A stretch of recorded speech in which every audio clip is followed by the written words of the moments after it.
যত ছাড় দিবেন তত শান্তিতে থাকবেন, যত ছাড় দিবেন তত আপনি ভালো থাকবেন, যত সহ্য করবেন তত পাইতে থাকবেন, যত সহ্য করবেন তত পাইতে থাকবেন, যত সহ্য করবেন তত পাইতে। হীরা এমনি হয় না, অনেক পথ পার হয়ে হীরা দামি হীরা হয়। স্বর্ণ এমনে তেমনে স্বর্ণ হয় না, কত গরম আগুনের ভিতর দিয়ে গিয়ে তারপরে সেটা হারে রূপ হয়, তারপরে সেটার দাম 2 লাখ 3 লাখ টাকা দিয়ে মানুষ কিনছে। যদি আগুনে পুরা না হয়, যদি শোয়া না হয়, যদি গালি না শুনেন, যদি বদনামের শিকার না হন, যদি আঘাতের শিকার না হন, ততক্ষণ আপনি দাঁড়াতে পারবেন না, দাঁড়াতে পারবেন না।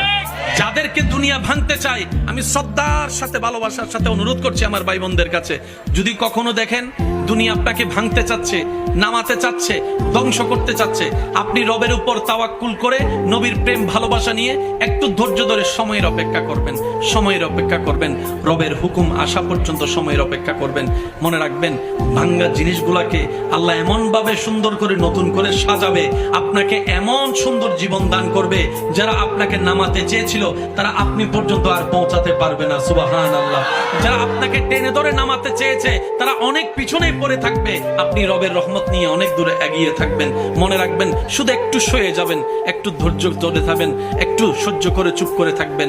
যত সইবেন তত পাইবেন, যত সইবেন তত পাইবেন। কোনো আফসোস নাই, কোনো আপত্তি নাই, কোনো হা হতাশ নাই। রবকে শুধু এতটুকু বলবেন, যখনই মন খারাপ হবে সিজদায় মাথাটা ঝুঁকিয়ে, ইয়া রব